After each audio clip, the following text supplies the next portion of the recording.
Hello students, मैं कपिल कुमार शर्मा एक बार फिर आप लोगों के सामने एक वीडियो लेकर आया हूं। यह वीडियो मेरी केमिस्ट्री सब्जेक्ट से संबंधित है। इससे पहले वाली वीडियो मैंने महात्मा गांधी जी के ऊपर बनाई थी। वो सीरीज हमारी लगातार चालू रहेगी और अब केमिस्ट्री में जो बेसिक केमिस्ट्री थी उसी सीरीज में एक नया पड़ाव आगे की तरफ बढ़ते हैं और ये पड़ाव जो है बोहर के परमाणु मॉडल से संबंधित है। तो हम इस पॉइंट को यहां पे लिख लेते हैं।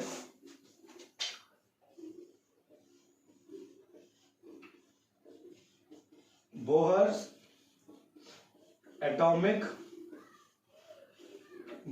Atomic model. बोहर का परमाणु मॉडल, कहीं कहीं पे इसको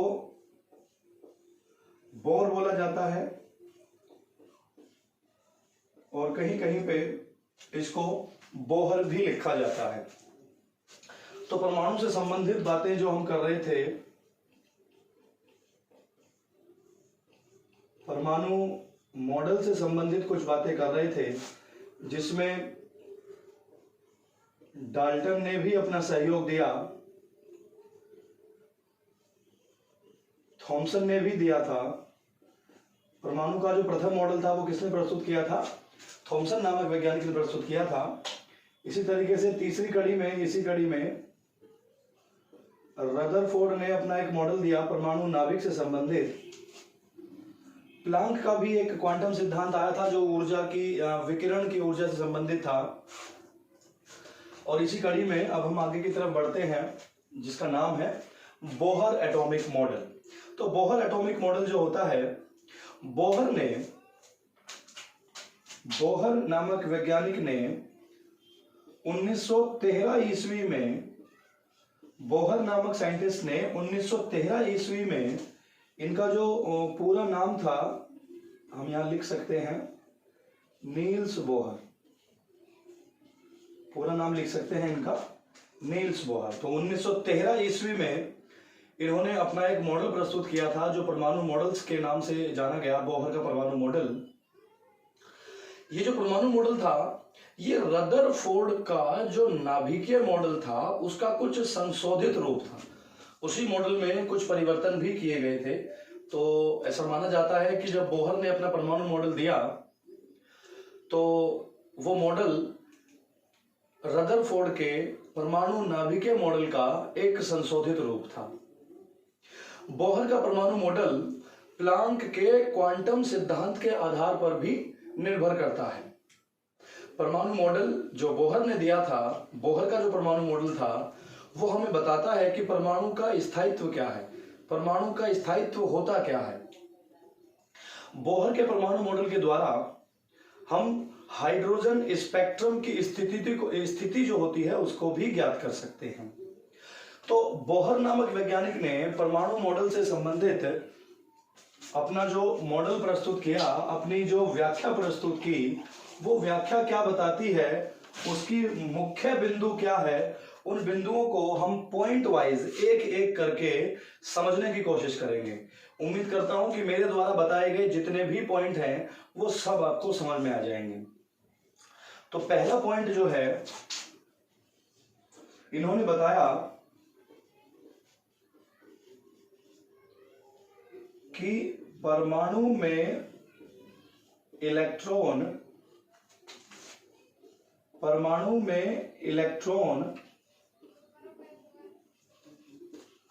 नाभिक के चारों ओर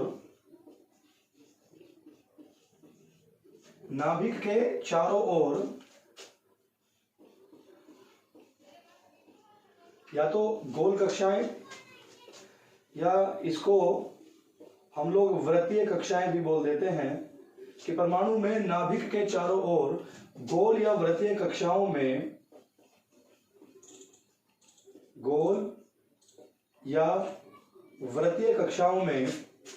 बोहर के अनुसार, जो पहला पॉइंट था वो ध्यान देने की कोशिश करें कि परमाणु में जो इलेक्ट्रॉन चक्कर लगाते हैं, हमने पहले भी बताया था, रदरफोर्ड ने बताया था कि भाई जो परमाणु का द्रव्यमान निहित होता है वो कहाँ होता है? नाभिक में स्थित होता है। पूरा का पूरा द्रव्यमान नाभिक में निहित होता है, स्थित होता है और उसके चारों तरफ इलेक्ट्रॉन जो है चक्कर लगाते रहते हैं।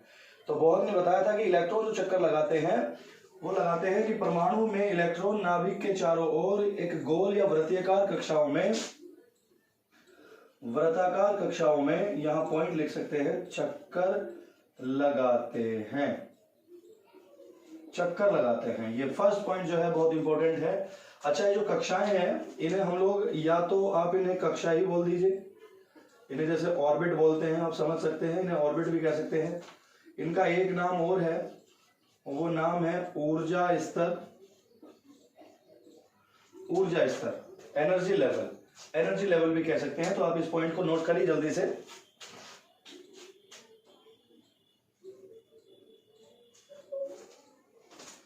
इसको मिटा देते हैं।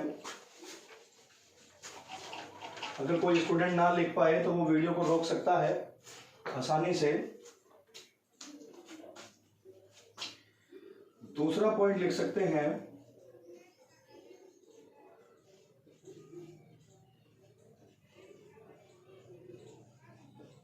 नाभिक के चारों ओर जो ये ऊर्जा स्तर जो होते हैं, जिन्हें हम लोग कक्षा भी कहते हैं, ऊर्जा स्तर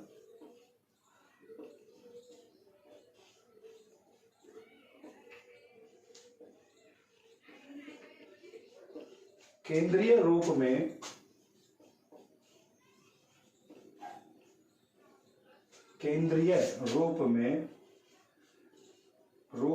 स्थित होते हैं या व्यवस्थित होते हैं।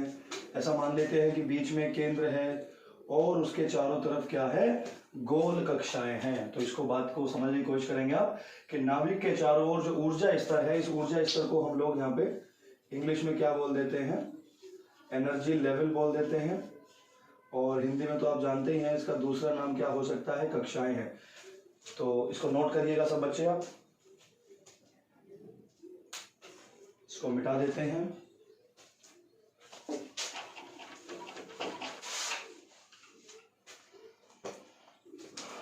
थर्ड पॉइंट जो है,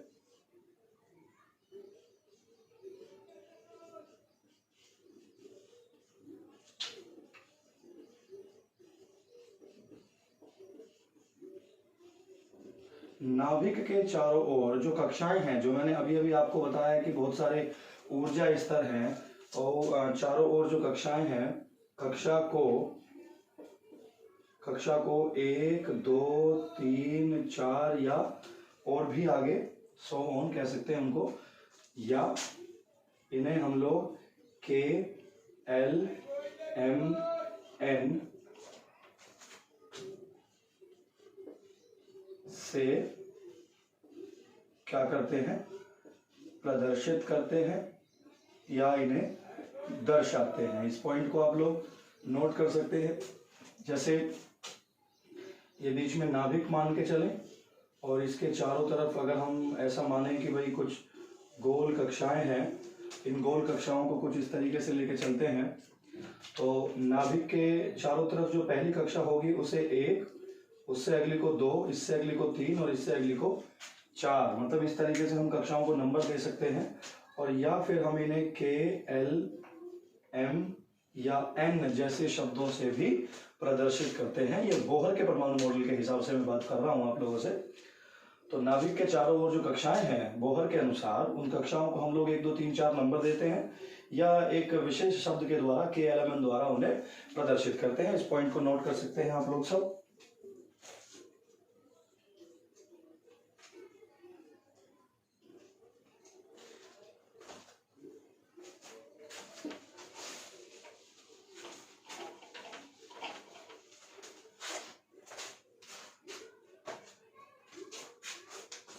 अगला जो पॉइंट है हम कर सकते हैं, जो अगला पॉइंट नोट कर सकते हैं,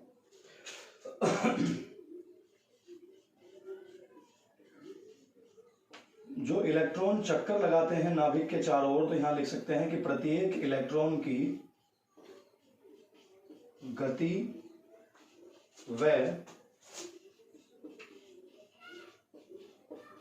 व स्थिति के अनुसार, गति व स्थिति के अनुसार उसमें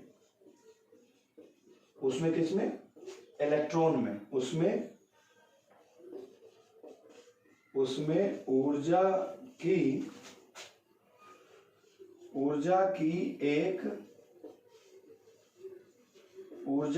एक निश्चित मात्रा क्या होती है, इनके अंदर निहित होती है, अवेलेबल होती है। इलेक्ट्रॉन जो चक्कर लगा रहा है, नाभिक के चारों ओर जो इलेक्ट्रॉन चक्कर लगा रहा है,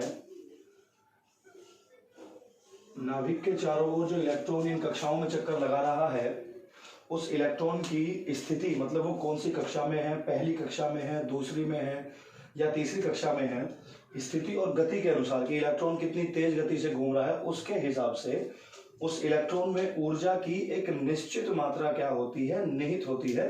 कंप्लीट मतलब उसके अंदर पहले से फिक्स है, वो चेंज नहीं होती है। इस पॉइंट को आप लोग नोट कर सकते हैं।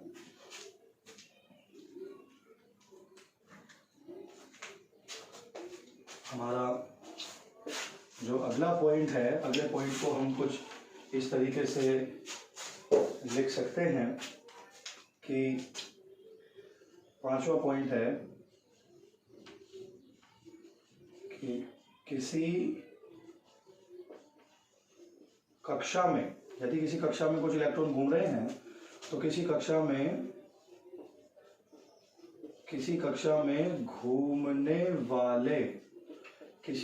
में घूमने वाले इलेक्ट्रॉनों की जो ऊर्जाएं हैं, इलेक्ट्रॉन की जो ऊर्जा होती है, इलेक्ट्रॉन की ऊर्जा क्या होती है, समान होती है, एक जैसी होगी। इन्होंने बताया, बोहर ने, कि नाभिक के चारों ओर यदि इलेक्ट्रॉन इस दूसरी कक्षा में घूम रहे हैं, यहाँ अगर दूसरी कक्षा में अगर हम मान लेते हैं कि यदि 4 इलेक्ट्रॉन चक्कर लगा रहे हैं, तो इन चारों इलेक्ट्रॉनों की जो ऊर्जा होगी वो एक समान होगी, कोई भी परिवर्तन नहीं होगा। और अगर तीसरी कक्षा में कुछ इलेक्ट्रॉन चक्कर लगा रहे हैं, तो तीसरी कक्षा के जो इलेक्ट्रॉन है उनकी ऊर्जा एक समान होगी। मतलब कक्षा जो 2 है उससे ऊर्जा क्या होगी, परिवर्तन होगा दोनों में, दोनों ऊर्जा स्तरों में, दोनों की कक्षा में घूमने वाले इलेक्ट्रॉन जो है उनकी ऊर्जा में डिफरेंस होगा, ज्यादा ही होगी। तीसरे वाले की ऊर्जा जो है ज्यादा है और उससे कम वाले की ऊर्जा क्या है, कम है। तो इस पॉइंट को भी आप लोग नोट करिएगा।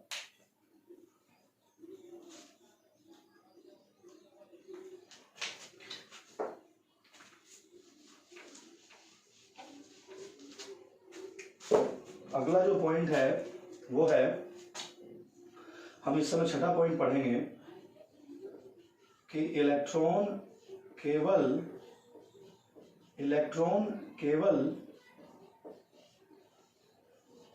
निश्चित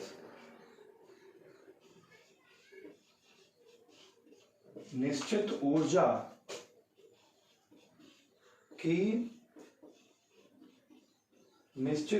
की कक्षा में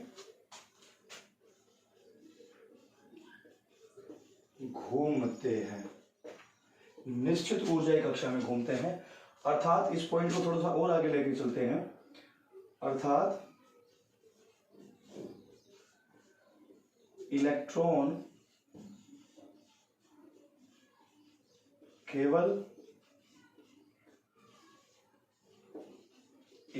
केवल उन्हीं कक्षाओं में घूमते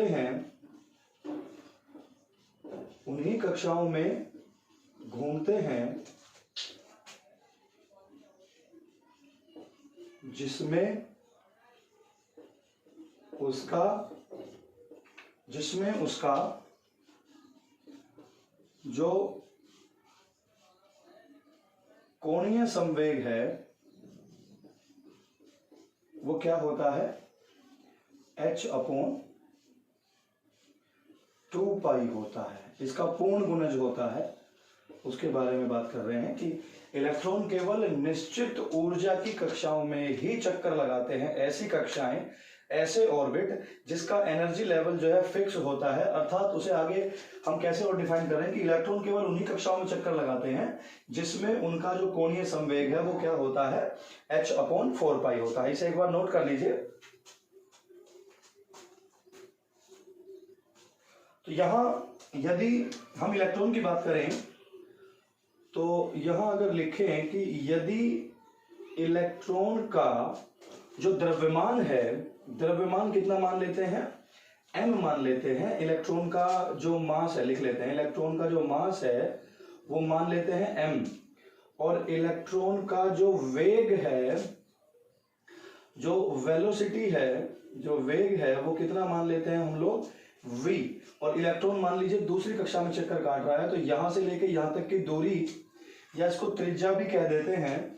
और यदि इलेक्ट्रॉन की जो त्रिज्या है, जो रेडियस है, इलेक्ट्रॉन की जो रेडियस है वो कितनी मान के चलते हैं, r मान के चलते हैं, तो जो कोणीय संवेग होगा वो क्या होगा, कोणीय संवेग, कोणीय संवेग होगा mv अपॉन mv स्क्वायर।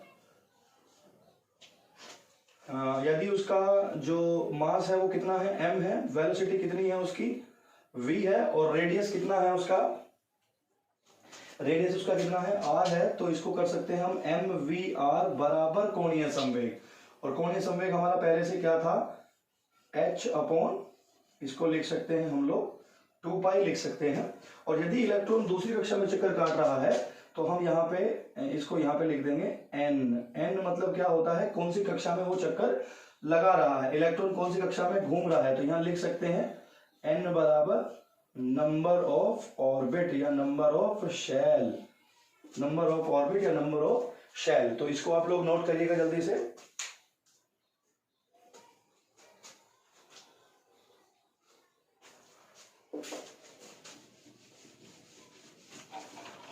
इसको मिटा देते हैं, एक पॉइंट और लिखेंगे।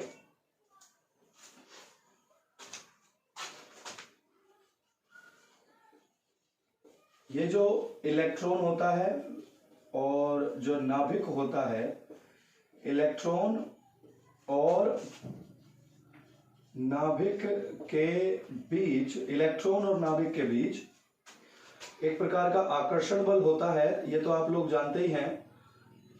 इनके बीच जो आकर्षण बल है, आकर्षण बल होता है, वह आकर्षण बल किसके कारण होता है, वह आकर्षण बल अपकेंद्र बल के वजह से होता है। अपकेंद्र बल, अपकेंद्र बल के कारण, अपकेंद्र बल के कारण होता है। मतलब इलेक्ट्रॉन और नाभिक के बीच में जो है, जो आकर्षण बल है वो किसके कारण हो रहा है, अपकेंद्र बल के कारण हो रहा है। इसका एक फॉर्मूला है जिसको हम लोग डिनोट कर सकते हैं mv square upon ze square upon v। इसको थोड़ा ध्यान से समझिएगा, mv स्क्वायर बराबर ze स्क्वायर अपॉन v। यहाँ m क्या है, m बराबर है मास, मास ऑफ इलेक्ट्रॉन, मतलब इलेक्ट्रॉन का द्रव्यमान है। v क्या है, यहाँ पे वेलोसिटी है। वेलोसिटी किसकी है, इलेक्ट्रॉन की है। वेलोसिटी ऑफ, वेग कह सकते हैं हम इसको, वेलोसिटी ऑफ इलेक्ट्रॉन। यहाँ जो z है एटॉमिक नंबर। हम जिस परमाणु क्रमांक के बारे में बात करेंगे या जिस तत्व के बारे में बात कर रहे हैं उसका हमें परमाणु क्रमांक रखना पड़ेगा। यहाँ इलेक्ट्रॉन का आवेश आएगा, यहाँ v नहीं आएगा एग्जैक्टली, यहाँ v के स्थान पे r आएगा। सॉरी, इसको थोड़ा सा चेंज कर लेते हैं। r जो है यहाँ पे वो रेडियस है। रेडियस को ऐसे मान के चलते हैं कि नाभिक से लेके उस वाली कक्षा की दूरी, जिस कक्षा के बारे में हम लोग अध्ययन कर रहे हैं उसके बारे में थोड़ी सी जानकारी होती है, तो ये होगा हमारा रेडियस। थोड़ा सा ध्यान देंगे तो इसको नोट कर लीजिए तब तक बेटा सभी लोग। इसको मिटा लेते हैं।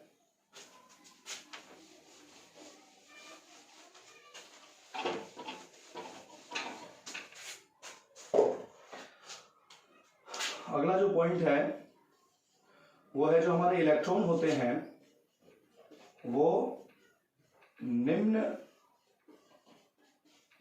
निम्न ऊर्जा की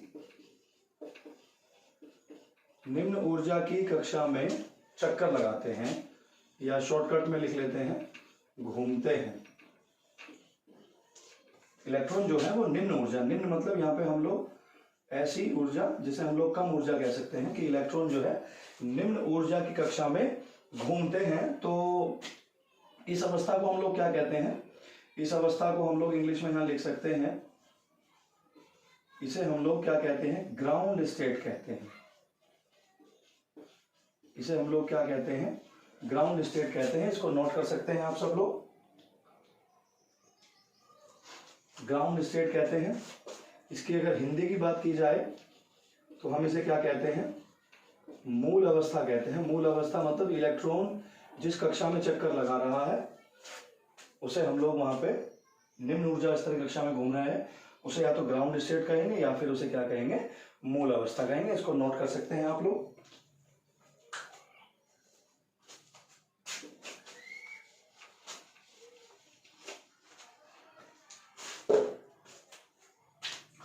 अगला जो पॉइंट है वो क्या है कि यदि इलेक्ट्रॉन किसी एक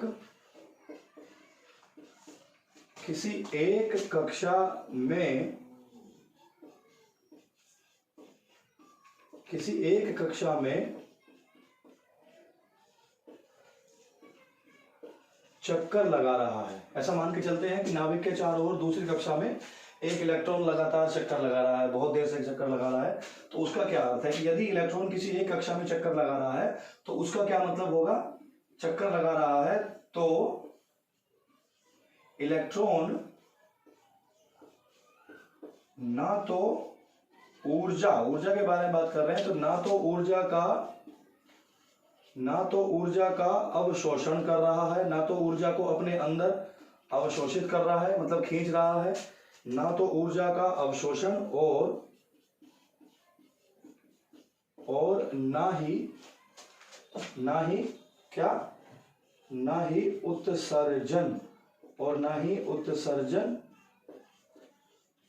ही उत्सर्जन कर रहा है। तो इस बारे में जो है थोड़ा सा ध्यान देंगे कि यदि इलेक्ट्रॉन दूसरी या तीसरी कक्षा में किसी एक ही कक्षा में लगातार चक्कर लगा रहा है तो हम लोग कह सकते हैं कि वो इलेक्ट्रॉन ना तो ऊर्जा को अपने अंदर खींच रहा है, मतलब ना तो ऊर्जा का अपने अंदर अवशोषण कर रहा है, और ना ही ऊर्जा का वो उत्सर्जन कर रहा है। उत्सर्जन मतलब ऊर्जा को बाहर निकालना। तो इस वाले पॉइंट को आप लोग नोट कर लीजिए जल्दी से।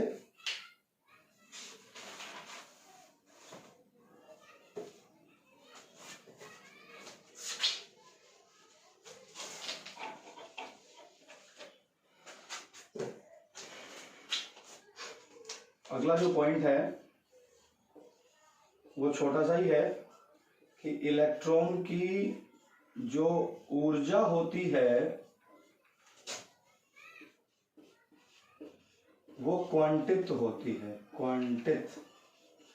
क्वांटित को यहाँ पे ऐसा मान के चलते हैं कि निश्चित होती है, चेंज नहीं हो रही है कि तो इलेक्ट्रॉन की जो ऊर्जा है, किसी भी परमाणु में जो इलेक्ट्रॉन चक्कर लगा रहा है किसी भी कक्षा में, तो उसमें इलेक्ट्रॉन की जो ऊर्जा होती है वो क्वांटित होती है, क्वांटा के रूप में पाई जाती है। आप पीछे की तरफ चलेंगे प्लांक के क्वांटम सिद्धांत में, तो मैंने बताया था कि ऊर्जा जो है सतत रूप में ना निकल के छोटे छोटे पैकेटों के रूप में निकल रही है, जिसे हम लोग क्वांटा कह रहे हैं। तो यहाँ पे भी हमने वैसे बताया कि इलेक्ट्रॉन की जो ऊर्जा होती है वो कैसी होती है? क्वांटित होती है। तो इस वाले पॉइंट को भी आप लोग एक बार नोट कर सकते हैं।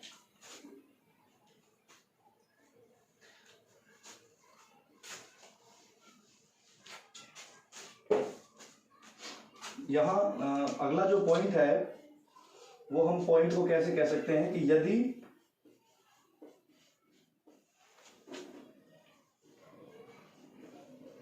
इलेक्ट्रॉन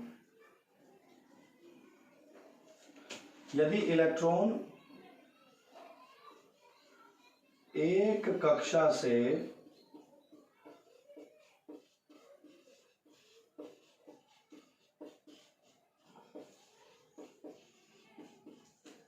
दूसरी कक्षा में जाता है, या तो तीसरी कक्षा से दूसरी में आ रहा हो या दूसरी कक्षा से तीसरी में जा रहा हो, मतलब यदि इलेक्ट्रॉन एक कक्षा से दूसरी कक्षा में जाता है तो तो माना जाता है कि ऊर्जा में परिवर्तन हुआ है। इस पॉइंट को आप लोग भली भांति याद करके रखेंगे कि यदि इलेक्ट्रॉन जो है नाभिक के चारों ओर जो किसी भी निश्चित कक्षा में घूम रहा था, मान लीजिए वो पहली कक्षा में घूम रहा था, वो पहली को जंप करके किस में चला गया, दूसरी कक्षा में जंप करके चला गया, तो क्या होगा, हम ऐसा मानते हैं कि उसकी ऊर्जा में क्या हुआ है, परिवर्तन हुआ है। तो इस वाले पॉइंट को नोट कर लीजिए।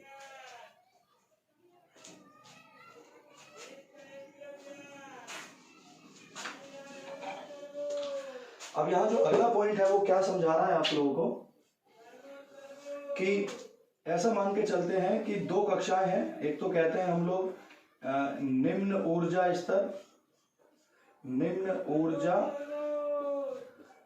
ऊर्जा स्तर बात करते हैं, और एक क्या कहते हैं, उच्च ऊर्जा स्तर के बारे में बात कर रहे हैं, उच्च ऊर्जा स्तर। निम्न ऊर्जा स्तर मतलब जिस कक्षा की ऊर्जा कम है, और उच्च ऊर्जा वो जिसकी ऊर्जा ज्यादा है। अब एक इलेक्ट्रॉन यहाँ चक्कर लगा रहा है, निम्न ऊर्जा में चक्कर लगा रहा है, मतलब ऐसा मान के चलते हैं कि ये दूसरी कक्षा है, और अगर ये कौन सी कक्षा है, तीसरी कक्षा है। तो इलेक्ट्रॉन यदि जंप करके इधर जा रहा है, मतलब अगर निम्न ऊर्जा स्तर से उच्च ऊर्जा स्तर में जा रहा है इलेक्ट्रॉन, तो हम लोग क्या कहते हैं, हम लोग कहते हैं कि ऊर्जा का क्या हुआ है, ऊर्जा का अवशोषण हुआ है। अवशोषण को यहाँ पे क्या कहते हैं, एब्जॉर्प्शन। क्या हुआ है यहाँ पे, ऊर्जा का अवशोषण हुआ है। ऊर्जा इलेक्ट्रॉन ने अपने अंदर खींच ली, अपने अंदर अवशोषित कर ली, और वो इलेक्ट्रॉन जो है ऊर्जा के जो स्तर है, जो कक्षा है, उसे जंप करके ऊंचे वाली कक्षा में चला गया। और यदि इलेक्ट्रॉन इस वाले ऊर्जा स्तर से उच्च ऊर्जा स्तर से कहाँ आ रहा है, उच्च ऊर्जा स्तर से कहाँ आ रहा है, निम्न ऊर्जा स्तर में आ रहा है, तो वहां पे ऊर्जा का क्या होता है, हम यहाँ पे लिख सकते हैं, वहां पे ऊर्जा का होता है उत्सर्जन। उत्सर्जन होता है, एक्सक्रीशन होता है, थोड़ा सा ध्यान से देखेंगे, उत्सर्जन होता है। यदि निम्न ऊर्जा स्तर से उच्च में जाता है, ज्यादा ऊर्जा वाले में जाता है, तो अवशोषित हुआ, और अगर कम वाले में जा रहा है, उच्च से कम वाले में जा रहा है, तो क्या हो गया, उत्सर्जन हो गया। तो इस बात को आप समझने की कोशिश करेंगे।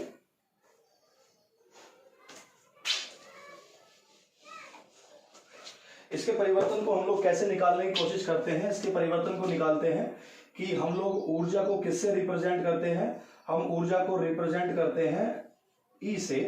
तो ई ऊर्जा जो है वो उच्च वाली है, और इसमें से माइनस कर देंगे हम लोग ई निम्न वाली,